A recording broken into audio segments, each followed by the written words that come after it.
Right, nasaan na ngayon yung lokasyon ni Uwan at may epekto pa ba ito sa ating bansa? Yes, agad yung pinakamata itong si Typhoon Uwan. Ito ay nasa typhoon category na ngayon dahil nga humina na. Pero yung kanyang pinakamata ay nandito na sa may West Philippine Sea, about 135 kilometers sa may west-northwest ng baknotan sa may lalawigan ng La Union. At ito ay tatahakin ng direksyon papunta dito sa may malapit sa boundary ng Philippine Area of Responsibility mamayang gabi. Pero hindi ibig sabihin nito ay wala ng epekto itong bagyong si Uwan sa ating bansa dahil kung makikita natin itong pabilog na kulay brown na ito ay yung portion na kung saan mayroon pa ring malalakas na mga hangin at sa ngayon umaabot pa ito sa may ilang bahagi ng Ilocos Sur, La Union and ilang bahagi ng Pangasinan. At yung mas malaking pabilog, ibig sabihin meron pa rin tayong mararanasang mga bugso ng hangin. Kagaya nga dito sa Metro Manila, may na-experience pa tayo ng lakas ng hangin. At malaking bahagi ng Luzon, kabilang na nga dyan yung Bicol area and then yung Mindoro.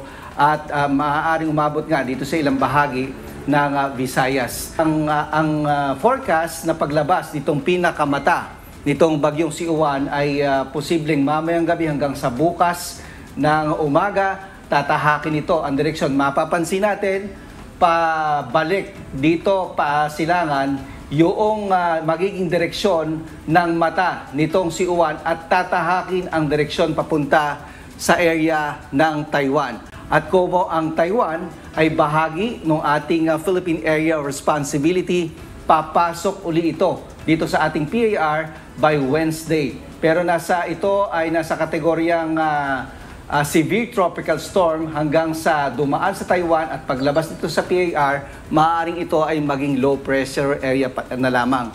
Pero sa ating mga kababayan, huwag po tayong magpakampante dahil malaki nga po itong bagyo. Habang ito ay palabas ng PAR natin, makakaramdam pa rin po tayo ng malakas na hangin and actually nakataas pa rin po ang wind signal sa malaking bahagi ng Luzon at ilang bahagi po ng Visayas. Yung mga pag-ulan, makakaranas pa rin po tayo ng mga pag-ulan. Pero pagdating niya po dito sa may area, pagbalik ng PAR, maaaring hindi na ganoon kalakas yung kanyang epekto at itong bahagi ng Batanes at ilang bahagi ng Northern Luzon ang makakaranas lamang po ng mga pagbugso ng hangin at mga pag-ulan. Pero patuloy pa rin po tayong umantabay dahil ito naman pong bagyo ay meron pong probability. Ibig sabihin, maaaring yung kanyang direksyon ay kumaliwa ng konti, kumana ng konti. Ganyan po ang nagiging behavior ng mga bagyo. Hindi po yan masasabi nating eksakto na yung forecast track na yun po ang kanyang dadaanan. Pero meron po tayong idea na itong bagyong si Uwan ay maghapon hanggang mamayang hapon patuloy pong makaka-impluwensya pa rin po dito sa ating bansa. Aga?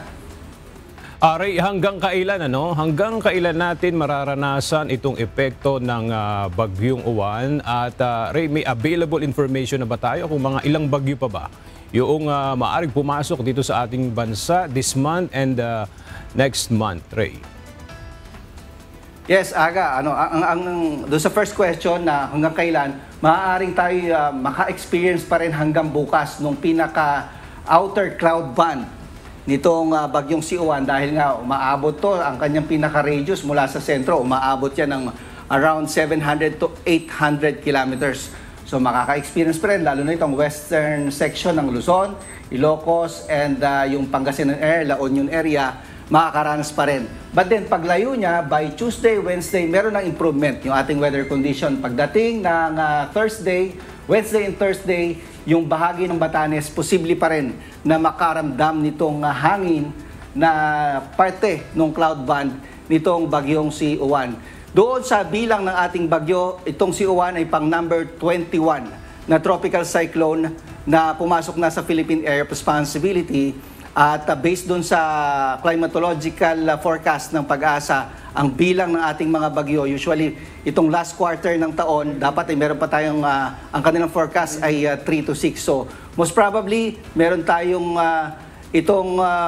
sa buwan ng December, 1 to 2 tropical cyclones ang posible nating mabuo o pumasok sa Philippine Area of Responsibility, Aga. Maraming salamat, Ray Pelayo mula sa ating UNTV News and Rescue National Headquarters.